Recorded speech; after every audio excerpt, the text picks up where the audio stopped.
Today is a special day for the channel.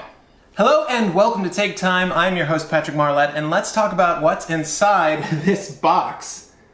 As I mentioned right off the bat, today is a special episode for the channel. It is actually a two-part series episode that I'm going to be introducing to the show. So as some of you may know, I visited Wind Up Fair this year, and I wound up meeting a lot of different vendors, some of which were kind and trusting enough to offer me some of their watches for review. And if you watched my vlog on the Wind Up Fair, you'll note that I spoke with Justin Krudel over at Monta watches. I'm happy to announce here that the final assembly for their Triumph watch has just finished up, and they're looking to ship these out by the end of the month. So what I have in this box today is none other than a Monta Triumph. And this is special for the show because we're only a little over a month in, and we already have great support with both you guys and some amazing designers, vendors, and watchmakers. So I'm very, very proud to be unboxing this today. There's a bunch of people that email the channel and want to get products in, but this is one of the first brands that I've really been excited about. So of course I said yes to Justin when he asked if I wanted to see this. So expect a thorough review. But for the first part, we're going to do an unboxing and first impressions. The second part, obviously, will be a week in the life review with the Monta Triumph. Also, pardon the ball cap slash sweater, this gym attire of mine.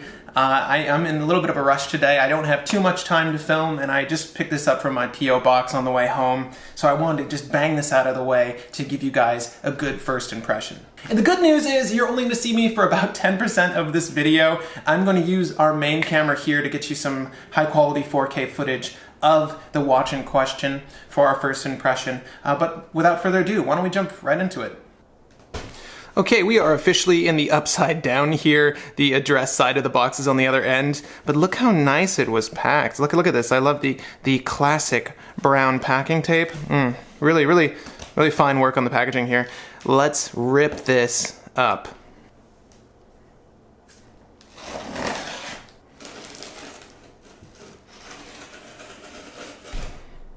Okay, gang, this is the moment of truth here. Let's see what they sent me. Oh, and you know what? I'm going to stop right at this point. I want you guys to know I'm not being paid for my opinions of this watch. I was just sent this in for review based on my previous work. So thank you, Monta crew, and thank you, Justin, for corresponding with me over these last few weeks. You've been a real great help. By the way, watch the vlog. He's a really good public speaker. You need to see how he speaks on camera.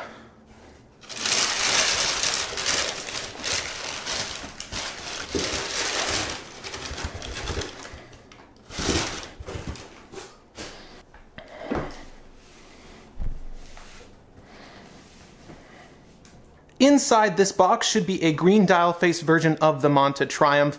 We'll find out in just a moment. This packaging should be the final version that consumers will receive when these are sent out later this month. Okay, I'm just gonna put this off to the side. Oh my gosh, what luxury. This is the nicest. Hold up. Okay, so you get the outer shell, but look at that. Guys, I don't want to necessarily flip it over, but can we just take a second to admire this box really quick? Like, holy, yeah, this is nice. This is a really nice box. This is a display box you wouldn't be ashamed of actually displaying your watches in. So props to them. There's a really thick layer of felt on the bottom, by the way, too. So if you do use this as a display box, expect it to stay put. I don't like how that is in the frame. Give me 1 second. It's gonna bug the heck out of me. Okay. And here we are. Guys, let's see what we have inside. Oh, it teases. What is going on? Okay. All right, so front and center here, we have a leather strap for your Monta Triumph.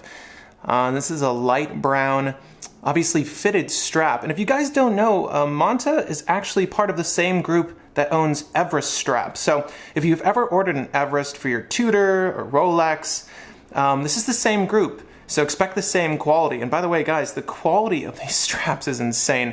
As I mentioned, I checked out a lot of their lineup over at the Worn and Wound event. the wind-up fair this year, and I really loved it. You know, I didn't really think much of the Everest brand because, you know, I never had a watch to put their straps on, but I guess now I do.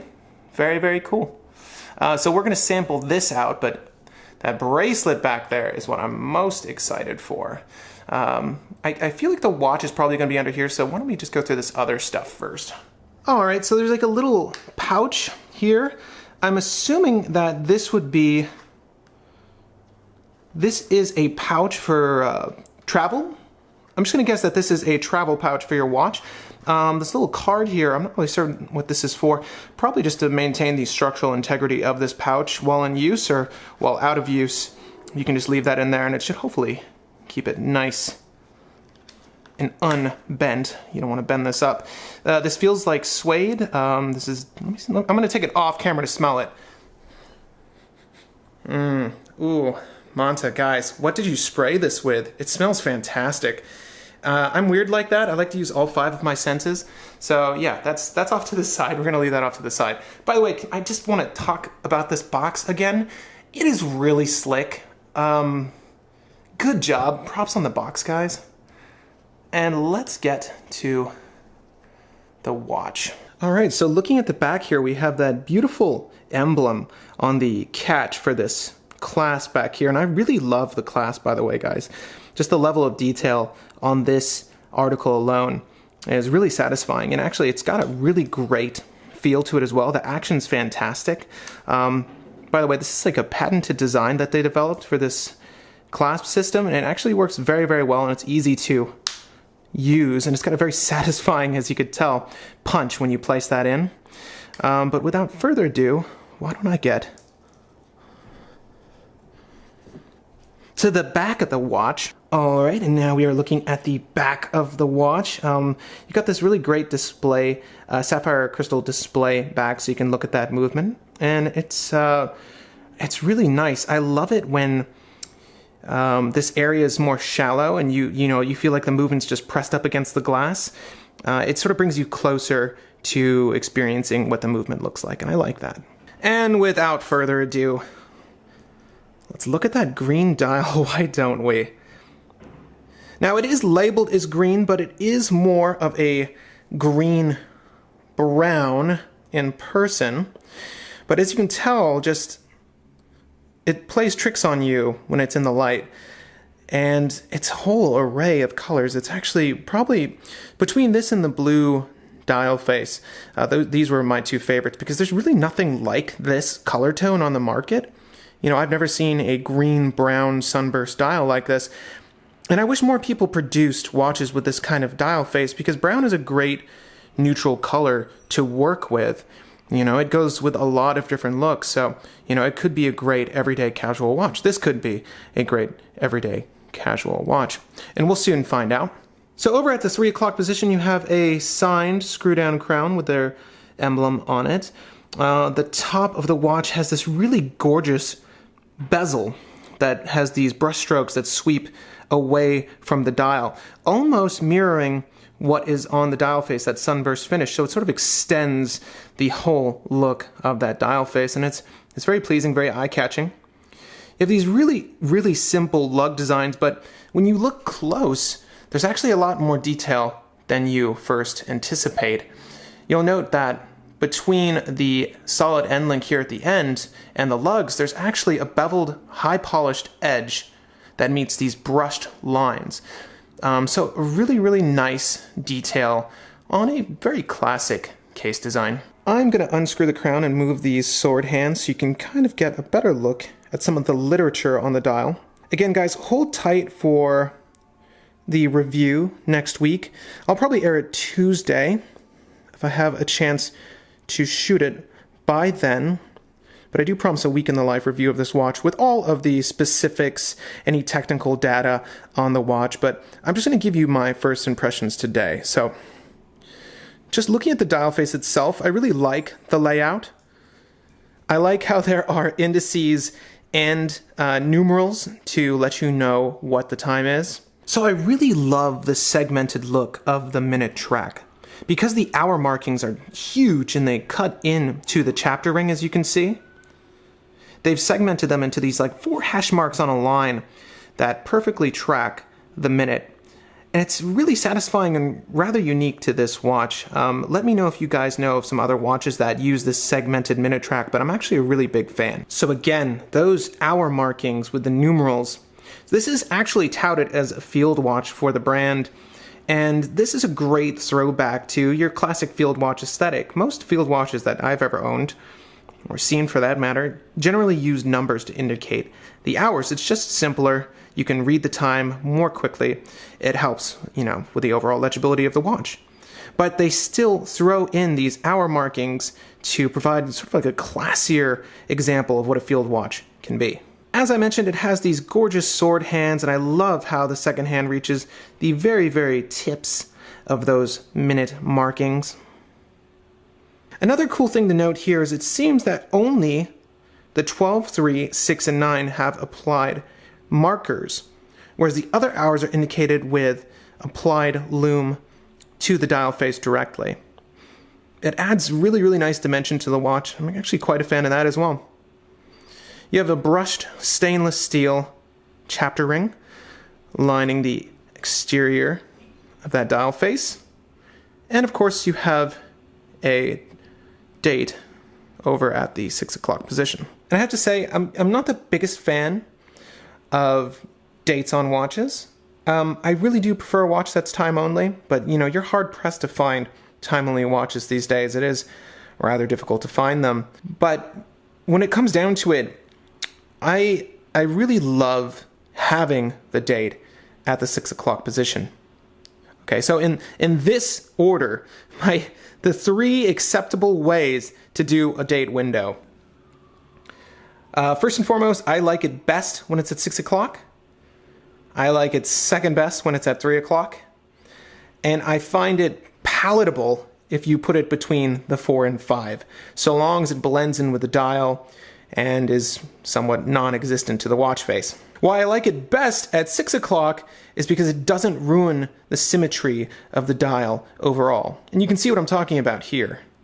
If I were to cut this in half, the left side would look just like the right side. Obviously, barring that the numbers aren't the same. This is definitely my preferred method of applying a date and a date window to a watch. I like that it's framed. At least they did it up right. This would definitely feel more toolish if it didn't have the framed date window, the framing on that date window, I should say. But this is a really, really solid look. Again, classing this field watch up. Now, I don't know how Justin and the guys knew my wrist size, but this is actually almost perfectly sized for my wrist. So very, very cool stuff. I can provide you guys a wrist shot right out of the box. And as you can tell, this guy looks pretty spanking on the wrist. I'm actually a really, really big fan of the Triumph design. As you guys are probably dying to know the measurements of this watch, I'm going to leave you with that before I close out this video. So it measures 48 millimeters from lug to lug, 20 millimeters in width, so you can wear this bracelet at 20, the provided leather strap, or any of your 20 millimeter straps. It measures 39 in total width, not including the crown. So very, very nice, reasonable size. And the coolest part is with this automatic movement, it actually measures less than 10 millimeters thick. This thing is really, really spectacular, size-wise in my book. I really love, my Grand Seiko is actually approximately 38.5 millimeters in width, and I find that size perfect for my 7¼ inch wrist. This guy wears practically the same, and as a matter of fact, this bracelet is somewhat reminiscent of this Seiko, Grand Seiko rather, that I'm referring to, my SBG R017, because the links on that are also fully articulating. And it's rather unique to see an Oyster bracelet with links that completely articulate every single individual link. So it's very, very comfortable on the wrist. Again, I'm excited to wear this for the next week and provide my thoughts for you guys.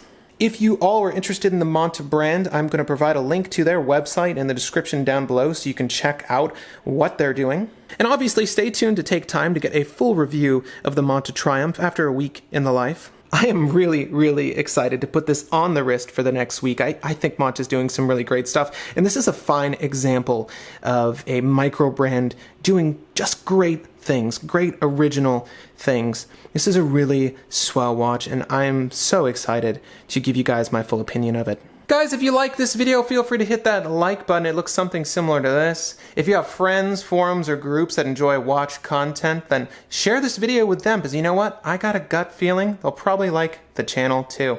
Also, if you haven't subscribed to the channel yet, subscribe. Subscribe now. It's down here somewhere. There's a button that says subscribe, and you hit the bell next to that to get notifications on upcoming episodes. It's all good stuff. At any rate, guys, my name is Patrick Marlette, and thank you for the time.